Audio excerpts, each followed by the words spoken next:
చంచలమ్మ అయితే బొట్టు తెచ్చి సింధూరాకి పెడుతూ ఉంటుంది. సింధూరాన్ని చూసి చాలా బాధపడుతూ ఉంటుంది చంచలమ్మ. అలా బాధపడుతూ బయటకైతే వస్తూ ఉంటుంది. అలా బయటకు వచ్చిన చంచలమ్మతో అయితే చంటి ఇలా అంటూ ఉంటాడు, అమ్మాయి గారిని చంపడానికి మారువేషంలో వచ్చారమ్మా, అమ్మాయి గారిని చంపేయాలని చూశారు అనేది అంటూ ఉంటాడు చంటి. అలా అనేసరికి ఏంటి మారువేషంలో ఎవరొచ్చారు, నువ్వేం మాట్లాడుతున్నావు చంటి అనేది షాక్ అవుతూ ఉంటుంది చంచలమ్మ.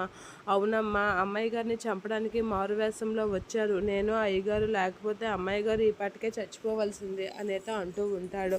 అలా అనగానే ఒక్కసారిగా షాక్ అవుతూ ఉంటుంది. ఇక కేశవ్ గారు నేనే అతన్ని అడ్డాము అని చెప్పేసి అయితే అనేసరికి ఒకసారిగా చంటి అయితే అలా చూస్తూ ఉంటాడు. ఇక ఆదినారాయణ ముఖం చూసి షాక్ అవుతూ ఉంటారు.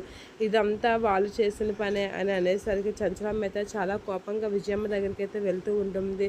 అలా విజయమ్మ దగ్గరికి వెళ్ళి తన దగ్గర ఉన్న గన్ను తీసుకొని అయితే వెళ్తూ ఉంటుంది. అలా గన్ను తీసుకొని వెళ్ళి విజయమ్మ అనేది గట్టిగా కేకలు వేస్తూ ఇంట్లోకి వెళ్తూ ఉంటుంది. ఇక ఆదినారాయణ అని గట్టిగా కేకలేసరికి ఎందుకు వచ్చావు, ఏంటి అనేది అడుగుతూ ఉంటాడు ఏం తెలియనట్లుగా ఆదినారాయణ. ఇక విజయం అయితే ఆదినారాయణ వైపు అలా చూస్తూ ఉంటుంది.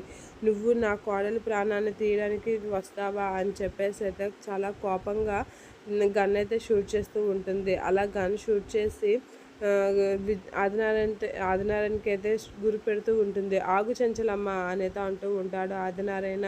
ఆగేదే లేదు అనేది గన్ షూట్ చేస్తూ ఉంటుంది. ఇక ఆదినారాయణ తప్పించుకునే లోపు విజయమ్మ వాళ్ళ నాన్నకైతే ఆ బుల్లెట్ తగిలేస్తూ ఉంటుంది. నాన్న అనుకుని అయితే వెళ్తూ ఉంటాడు. ఇక విజయమ్మ అయితే అయినా కోపంతో రగిలిపోతూ ఆదినారాయణని చంపాడని అయితే చూస్తూ ఉంటుంది.